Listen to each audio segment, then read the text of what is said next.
जय श्री राम बच्चों। हरियाणा वाले बच्चों, आशा करता हूँ कि आप लोग स्वस्थ होंगे, खुश होंगे, मस्त होंगे। जैसे कि मालूम है कि 7 तारीख को आप लोग का एग्जाम होगा और बहुत सारे बच्चों का मैसेज भी आया है कि भैया जो आप लोगों ने कराया मेडिकेशन पे जितने भी क्वेश्चन हुए थे उसमें से 80% 85% क्वेश्चन वैसे ही देखने को मिले। मतलब कॉन्सेप्ट बेस वही था, सेम था, लेकिन न्यूमेरिकल थोड़ा बहुत इधर उधर था।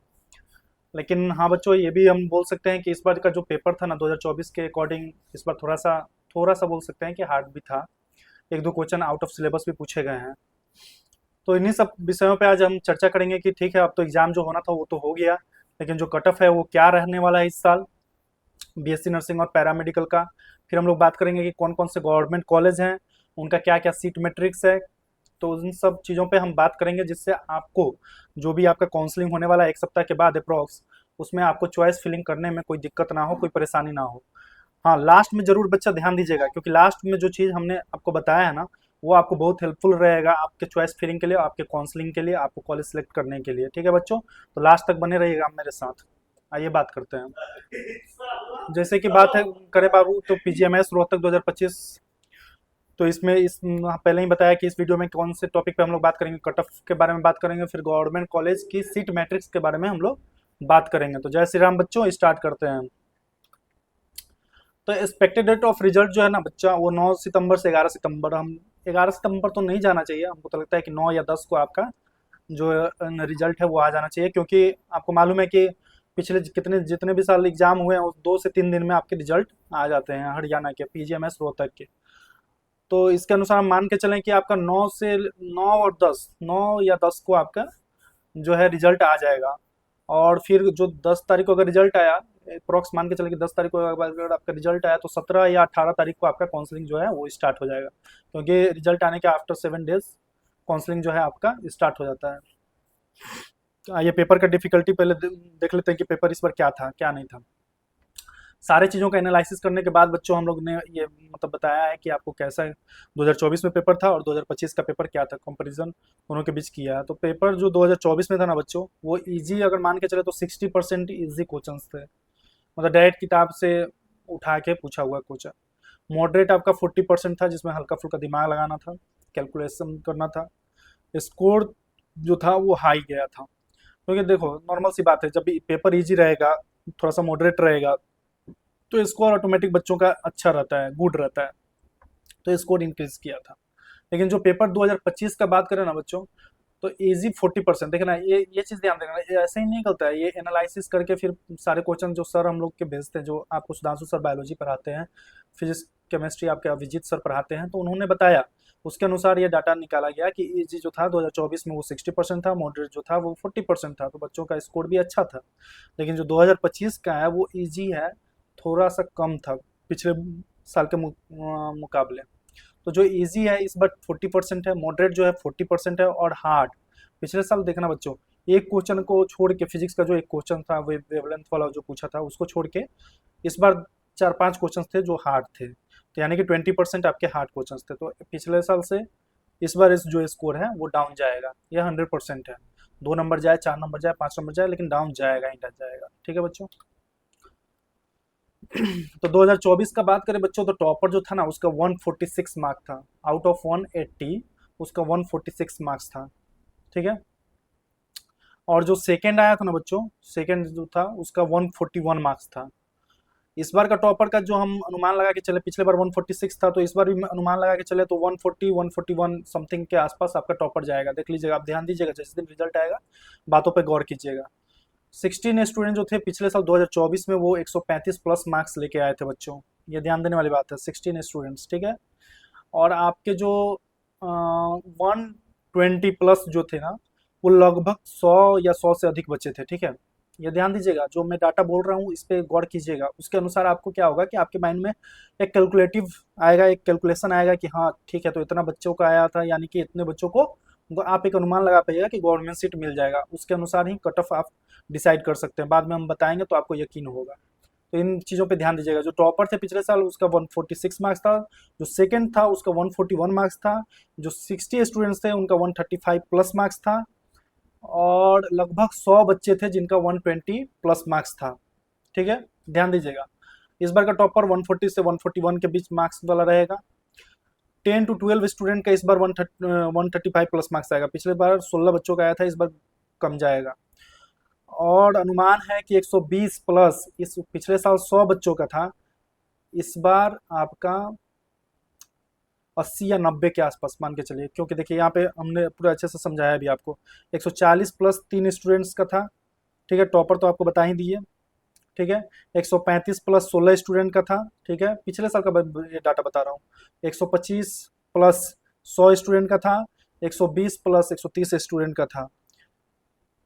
और मालूम है आपको कि 120 वाले और 118 वाले, मतलब कि 120 मार्क्स, यहाँ पे मार्क्स ये मत बोलिएगा कि फिर रैंक बता रहे हैं कि क्या बता रहे हैं, मार्क्स में जितना भी ये इंडिकेट किया जा रहा है ना, 140 135, ये सब मार्क्स है बच्चों।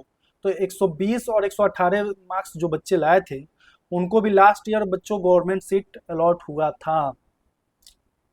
अब तो खुशी हो रही होगी ना, इससे अनुमान लग रहा होगा ना कि इस बार क्या होगा। आगे आइए बात करते हैं। तो बच्चों इन सारे चीज़ों को कैलकुलेट करके, सारे डाटा को निकाल के कि हाँ 146 फर्स्ट था, 141 सेकेंड था, 135 प्लस 130 प्लस जो स्टूडेंट थे उनका 120 प्लस या 120 था मार्क्स। तो पिछले साल के सारे डाटा को एग्जैक्ट एक जगह रख के सब कुछ कैलकुलेट करके इस बार अनुमान लगाया जा सकता है। ये देखिएगा, ये ध्यान दीजिएगा, जो हम बोल रहे हैं ना उसको आपको काउंसलिंग के समय भी आपको बताना है, और हमको बताना है कि हम 115 वाले का सिलेक्शन हुआ है या नहीं। बच्चों हम बोल के चल रहे हैं, बोल के क्या, आप ये मान ही लीजिए कि 115 या 115 प्लस जो भी स्टूडेंट इस बार नंबर लेके आ रहे हैं ना, उनको गवर्नमेंट सीट मिलने के 90% चांस हैं। यानी कि जो आपका एक्सपेक्टेड कट ऑफ जो रहेगा 2025 का, वो सेफ स्कोर मान के चलिए 115 और 115 प्लस। इस बार आपका 4 से 5 मार्क्स डाउन आएगा ही आएगा, ठीक है बच्चों। Let's talk about government college, ठीक है। तो आप लोग अब संतुष्ट रहिए, खुश रहिए। अपने नंबर तो आप लोगों ने कैलकुलेट कर ही लिया होगा। अगर 112 भी है ना, 12-13 भी है, तो ऐसा मत चिंता कीजिएगा कि सर बोले हैं 115 तो फिर 115 नहीं, 12-13 भी जा सकता है। लेकिन हम एक सेफ स्कोर मान के चल रहे हैं कि 115 वाले को इस बार गवर्नमेंट कॉलेज मिलेगा ही मिलेगा। तो 115 या 115 प्लस हैं वो बच्चे सारे खुश रहो, अपने डॉक्यूमेंट्स रेडी रखो और खुशी मनाओ, रिजल्ट का इंतजार करो बच्चों। तो आइए आपको हम गवर्नमेंट कॉलेज के बारे में बता देते हैं, उनके सीट मैट्रिक्स के बारे में बता देते हैं, जिससे आपको चॉइस फिलिंग करने में समय, जब आप चॉइस फिलिंग कीजिएगा तो आपको मालूम चलेगा कि हाँ किस सीरियल वाइज आपको कॉलेज सेलेक्ट करना है, ठीक है। तो आइए पहले देख लेते हैं कि कौन कौन से गवर्नमेंट कॉलेज हैं और किस कोर्स के लिए हैं, ठीक है। तो पहले बात करते हैं बीएससी नर्सिंग के लिए जो गवर्नमेंट कॉलेज हैं वो कौन कौन से हैं। तो जैसे कि आप लोग को मालूम है, बीएससी नर्सिंग के लिए जो गवर्नमेंट कॉलेज हैं हरियाणा में वो 3 हैं। Deendayal college of nursing Karnal, boys और गर्ल्स दोनों के लिए है ये। BGMI Rohtak only for female candidates, ठीक है। गवर्नमेंट कॉलेज ऑफ नर्सिंग सफीदान, ये भी सिर्फ फीमेल के लिए है, ठीक है। तो ये 3 कॉलेज जो हैं आपके बीएससी नर्सिंग के लिए गवर्नमेंट कॉलेज हैं, ठीक है। हाँ बच्चों एक बात ध्यान रखिएगा कि इसमें हमने जितना भी बताया है ना आपको, जितने भी सारे कॉलेज का नाम बताया, उनका सीट मैट्रिक्स बताया, वो सारे गवर्नमेंट कॉलेज हैं। अगर आप बोलेंगे तो नेक्स्ट वीडियो हम प्राइवेट कॉलेज के ऊपर भी लेके आ जाएंगे, उनके सीट मैट्रिक्स पे भी लेके आ जाएंगे, उनके कॉलेज के नाम भी बता देंगे, सीरियल वाइज आपके लिए उनको शेड्यूल भी कर देंगे, ठीक है। आइए अब बात करते हैं पैरामेडिकल गवर्नमेंट कॉलेज। तो पैरामेडिकल के लिए जो कॉलेज हैं वो हैं PT BD Sharma PGMS Rohtak, फिर है BPS government medical college Sonipat, फिर है Kalpana Chawla government medical college Karnal, फिर है आपका SHKM government medical college Nalhar NHU Meerut, फिर है आपका महाराजा अग्रसन मेडिकल कॉलेज रोहतक, ठीक है। अब फिजियोथेरेपी के लिए इसी तरह बात कर लें गवर्नमेंट कॉलेज कौन कौन से हैं। तो पहला है college of physiotherapy PGMS Rohtak, second है college of physiotherapy DDU Karnal, third है Saket college of physiotherapy Chand Panchkula, ठीक है बच्चों। ये आपके गवर्नमेंट कॉलेज के नाम हैं। फिजियोथेरेपी के लिए अलग हमने बताया, पैरामेडिकल के लिए अलग बताया, बीएससी नर्सिंग के लिए अलग बताया। जब आप चॉइस फिलिंग कीजिएगा तो आपके दिमाग में तो होना चाहिए ना कि हाँ कौन से कॉलेज भरें, आप किस कैटेगरी से बिलोंग करते हैं और किस कैटेगरी का किस कॉलेज में ज़्यादा सीट है, उस अकॉर्डिंग आप अपना चॉइस फिलिंग कीजिएगा काउंसलिंग में, ठीक है। तो उसके लिए हम सीट मैट्रिक्स पे आगे चलते हैं। आइए तो सीट मैट्रिक्स की बात करें बच्चों, तो जो Deendayal college of nursing Karnal है ये बीएससी नर्सिंग का है बच्चों, सीट मैट्रिक्स ये बीएससी नर्सिंग का है, ठीक है। ध्यान दीजिएगा, जो सीट मैट्रिक्स हम ये वाला बता रहे हैं ये आपका बीएससी नर्सिंग के लिए है। तो Deendayal college of nursing Karnal का जो आपका सीट मैट्रिक्स है वो अनरिजर्व कैटेगरी के लिए 19 सीट है उसमें। Deendayal college of nursing Karnal में आपका बीएससी नर्सिंग का जो सीट मैट्रिक्स है वो इस तरह है कि आपका अनरिजर्व कैटेगरी के लिए 19 सीट है, बीसीए के लिए 7 सीट्स है, बीसीबी के लिए 1 सीट्स है, एससी के लिए 4 सीट्स है, एससी डी कैटेगरी के लिए 4 सीट है और ईडब्ल्यूएस कैटेगरी के लिए 4 सीट है। यानी कि आपका टोटल 44 सीट्स लिखा हुआ है। इसमें पीडब्ल्यूडी और फ्रीडम फाइटर वगैरह एक दो सीट छोड़ के बाकी सारे सीटों का हमने आपको बताया है। तो सारे सीटों को अगर कैलकुलेट करें तो round figure 44 seats Deendayal college of nursing Karnal में आपके टोटल बीएससी नर्सिंग के लिए 44 सीट्स हैं। कैटेगरी वाइज हमने बता दिया कि अनरिजर्व कैटेगरी के लिए 19 सीट्स हैं, बीसीए के लिए 7 सीट्स हैं, बीसीबी के लिए 1 सीट्स है, एससी के लिए 4 सीट्स, एससीडी के लिए 4 सीट्स, ईडब्ल्यूएस के लिए 4 सीट्स। ठीक है, आइए सेकंड क्या है, कॉलेज ऑफ नर्सिंग पीजीएमएस रोहतक। अब रोहतक की बात करें तो उसमें बीएससी नर्सिंग के लिए अनरिजर्व कैटेगरी के लिए 38 सीट है, बीसीयू के लिए 11 सीट्स हैं, बीसीबी के लिए 8 सीट्स हैं, एससी के लिए 6 सीट्स हैं, एससीडी के लिए 7 सीट है और ईडब्ल्यूएस के लिए 7 सीट है। ये आप नोट कर लीजिए, अपने कागज़ और कलम पे लिख लीजिए या फिर आप अपना इसका स्क्रीनशॉट ले सकते हैं जिसमें आपको ज़्यादा फायदा लगे। क्यों? क्योंकि आपको काउंसलिंग के समय ये बहुत हेल्पफुल रहेगा। वैसे हम लोग पीडीएफ भी प्रोवाइड कर देंगे टेलीग्राम पे कि आपको उसमें हम बता सके कि क्या सीट मैट्रिक्स रहने वाला है, कि आपको चॉइस फिलिंग करने में दिक्कत ना हो। ठीक है बच्चों, तो कॉलेज ऑफ नर्सिंग पीजीएमएस रोहतक का आप लोगों ने देख लिया किस कैटेगरी के लिए कितना सीट है। फिर से एक बार रिपीट कर देता हूँ, अनरिजर्व कैटेगरी के लिए 38 सीट है, बीसीए के लिए 11 सीट्स हैं और बीसीबी कैटेगरी के लिए 8 सीट है और एससी कैटेगरी के लिए 6 सीट है, एससी डी कैटेगरी के लिए 7 सीट है और ईडब्ल्यूएस कैटेगरी के लिए 7 सीट हैं। और राउंड फिगर करके चले तो टोटल यहाँ पे 82 सीट्स हैं बीएससी नर्सिंग के लिए कॉलेज ऑफ नर्सिंग पीजीएमएस रोहतक। तो जो भी लड़कियाँ, विशेष करके लड़कियाँ, लड़कों को तो मैं बोलूँगा कि फर्स्ट आपको यही रखना है क्योंकि आप लोगों के लिए एक ही कॉलेज है, Deendayal college of nursing Karnal government college, जिसमें आपको बीएससी नर्सिंग प्रोवाइड किया जाता है। बाकी सब तो लड़कियों के लिए ही है। तो लड़कियां विशेष करके ध्यान देंगी कि आप जो अपना फर्स्ट प्रायोरिटी रखेंगे चॉइस फिलिंग में बीएससी नर्सिंग के लिए गवर्नमेंट कॉलेज, उसमें अपना पहला नाम ये रखिएगा कॉलेज ऑफ नर्सिंग पीजीएमएस रोहतक। क्यों भाई? क्योंकि यहाँ पे 82 सीट्स हैं और 82 सीट्स केवल और केवल लड़कियों के लिए है। ठीक है, फिर सेकेंड में आप किसको रखिएगा तो कंपेरिजन कर लीजिए, यहाँ पे 44 है सीट्स हैं तो यहाँ पे 66 है। जो अभी कॉलेज का नाम बताने जा रहा हूँ वो लड़कियां विशेष करके सेकेंड में रखेंगी और थर्ड में लास्ट में ये दीनदयाल कॉलेज ऑफ नर्सिंग रखना। ठीक है करना, क्योंकि यहाँ पे बॉयज भी फाइट करेंगे आपसे। तो जो थर्ड नंबर कॉलेज है वो है आपका गवर्नमेंट कॉलेज ऑफ नर्सिंग सफीडान।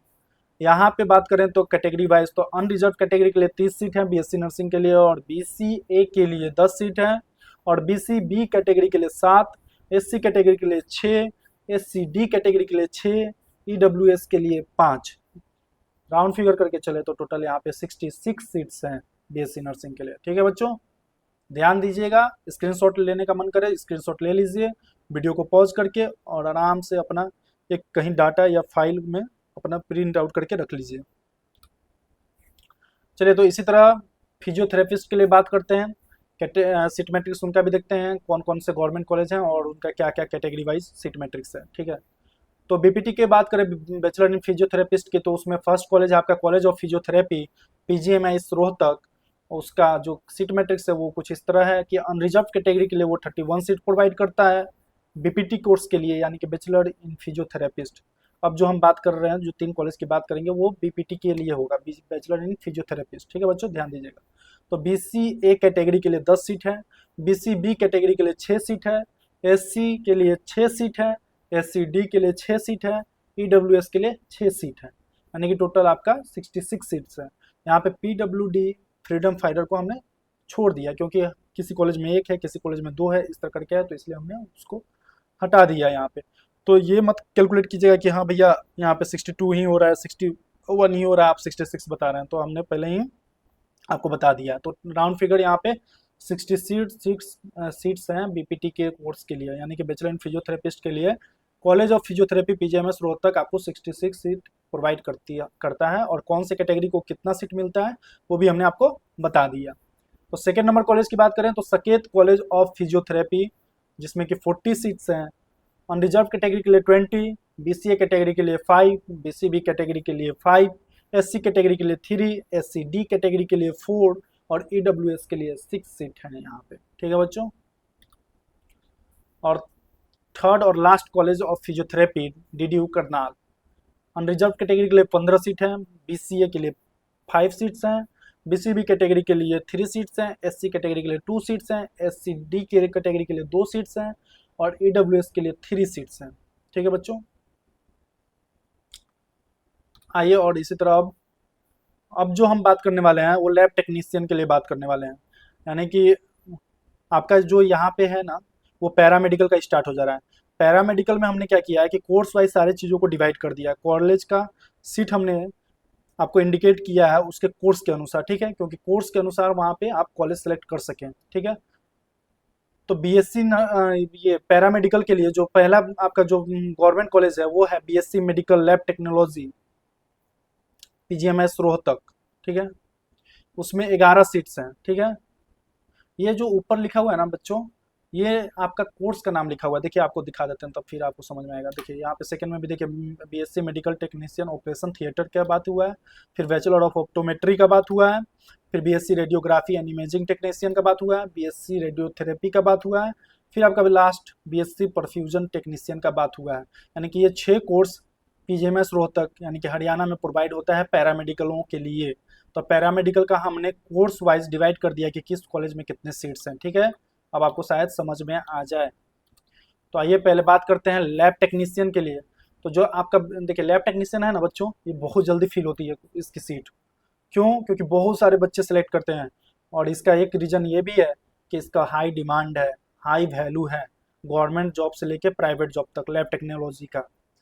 तो आप ये ध्यान रखिएगा कि आप लैब टेक्नोलॉजी को, वो मैं लास्ट में बता दूंगा कि किस तरह आपको कौन से कोर्स को फर्स्ट फिल करना है, सेकंड फिल करना है, थर्ड फिल करना है, वो इसके लास्ट में मैं बता दूंगा।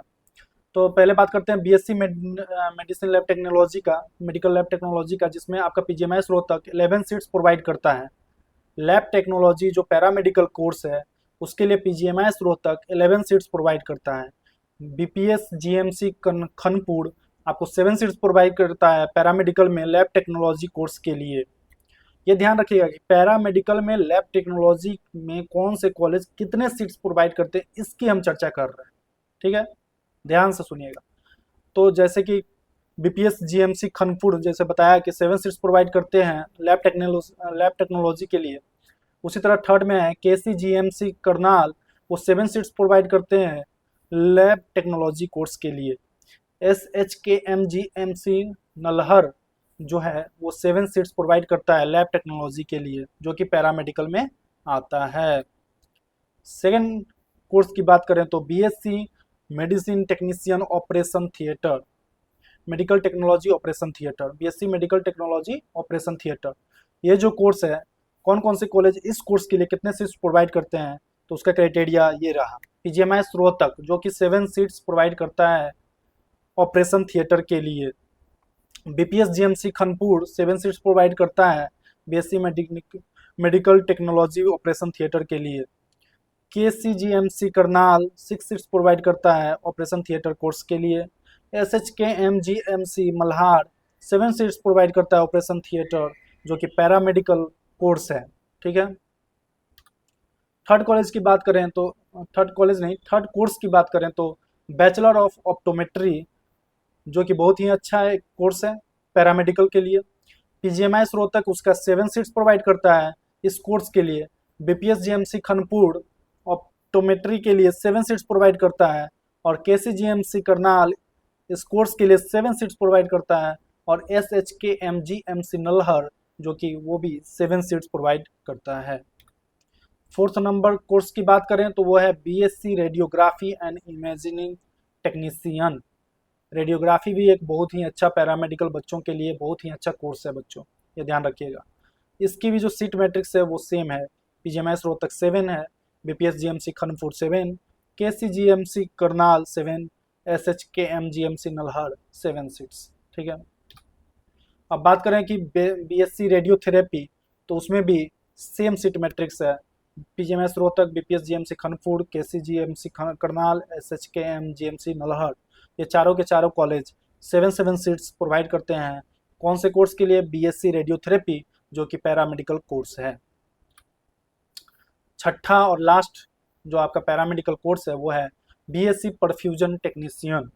इसमें भी आपके सेम सीट मैट्रिक्स है, PGMS Rohtak, BPS GMC Kanpur, KCGMC Karnal, एसएचके MGMC Nalhar, जो कि टोटल सेवन सेवन सीट्स, हर एक college seven seven seats provide करता है आपके बीएससी परफ्यूजन टेक्नीशियन कोर्स के लिए, जो कि एक पैरामेडिकल कोर्स है। ठीक है बच्चों, आशा करते हैं कि हमने जितना भी आपको सीट मैट्रिक्स बताया वो आपके लिए हेल्पफुल रहा होगा। आगे आइए देखते हैं क्या है। हमने बताया था कि सबसे ज़्यादा जो दिक्कत होता है वो पैरामेडिकल के स्टूडेंट्स को दिक्कत होता है कि वो किस सीरियल वाइज अपना जो कोर्स है वो सिलेक्ट करें और कॉलेज सेलेक्ट करें। तो जो चॉइस फिलिंग कीजिएगा बच्चों, आपको मालूम है कि हाईली डिमांड और हाईली गवर्नमेंट जॉब के लिए जो कोर्स है उसके अकॉर्डिंग आपको फिल करना है। तो फर्स्ट में बीएमएलटी भरिएगा। बीएमएलटी जो कॉलेज जितने अधिक सीट देते हैं प्रोवाइड करते हैं उनको फर्स्ट नंबर पे रखिएगा। तो बीएमएलटी के लिए भरिएगा, फिर बैचलर ऑफ ऑप्टोमेट्री के लिए भरिएगा, फिर BSc radiography and imaging technician के लिए भरिएगा, फिर बीएससी चौथा नंबर पे BSc medical technology operation theatre का भरिएगा, फिर पांचवा नंबर पे बीएससी रेडियोथेरेपी का भरिएगा, छठा सबसे लास्ट में भरिएगा बीएससी परफ्यूजन टेक्नीशियन। इस तरह अपना चॉइस फिलिंग रखिएगा। पैरामेडिकल के बच्चों को बहुत कन्फ्यूजन होता है।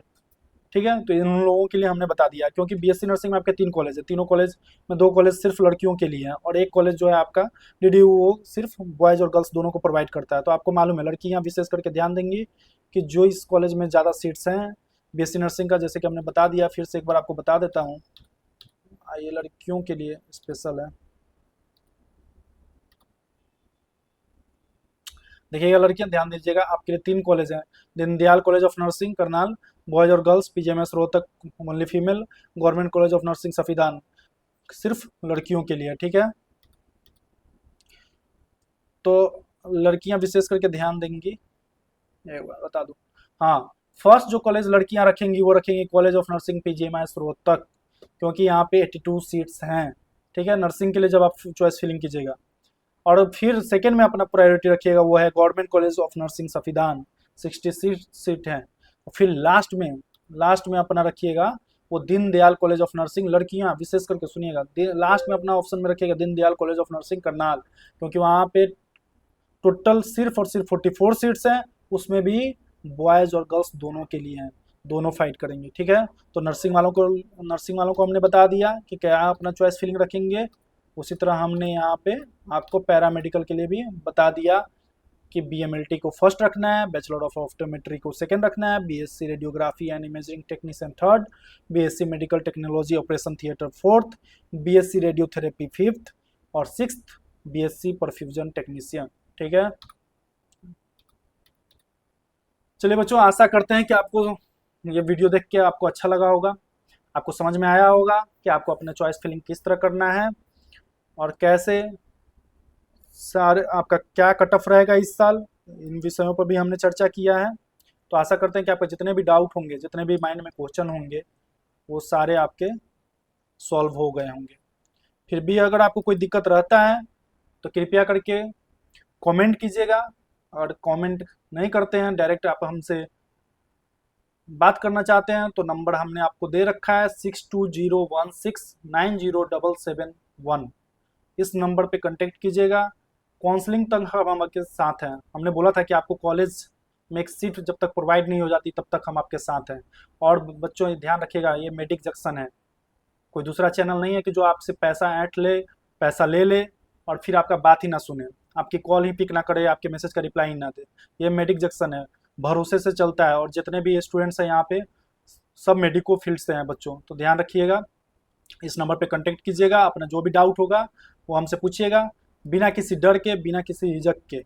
और ऐसा नहीं, बहुत सारे बच्चे शर्म भी करते हैं कि इतना छोटा सा सवाल क्यों पूछूं सर से, सर क्या सोचेंगे। नहीं बच्चों, आपको अगर ABCD भी नहीं आता होगा ना, हम बताने के लिए तैयार हैं, आप पूछिए। चलिए, धन्यवाद बच्चों, जय श्री राम, हर हर महादेव।